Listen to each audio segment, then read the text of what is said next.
Speaking of the whole being less than the sum of the parts, it's time for another segment of the show about people who don't seem to know when to leave the party.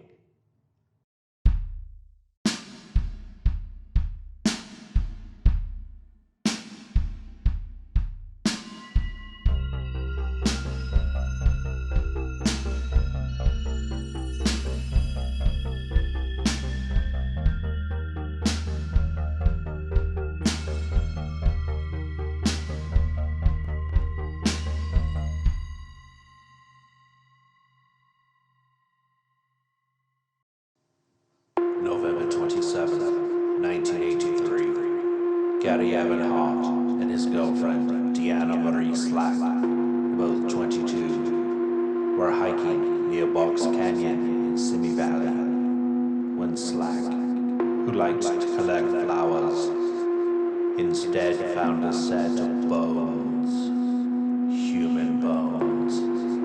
Screaming in terror, Slack fled the skeletal debris and found Hart, whereupon the two informed the authorities, who collected the remains.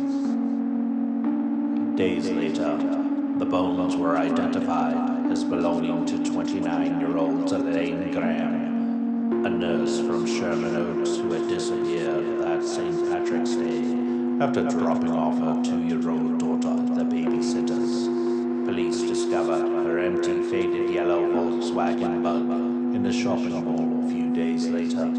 The only clue was the driver's seat being adjusted for a larger person. After finding the skeleton, Deanna Slack was deeply troubled. A believer in ghosts and extrasensory perception, Miss Slack came to feel a connection with the dead nurse, saying she felt the girl's fear. On January 28, 1984, Gary Hart was pulled over on the Antelope Valley Freeway by police for erratic driving. On the floor of the car, officers found Ms. Slack's body, a noose tied tightly around her neck. Hart claimed he had been drinking, and that while arguing, Ms. Slack threw playing cards, struck him in the legs with a wooden baton, and in a final outrage, threw a water bomb at him. The very drunk, very angry, and now very wet and stinky Hart throttled Slack, and in a panic, tied a noose around her neck in an effort to make it look as if she had hung herself. At his trial in 1985, he will be found guilty and receive a 6-year sentence for manslaughter.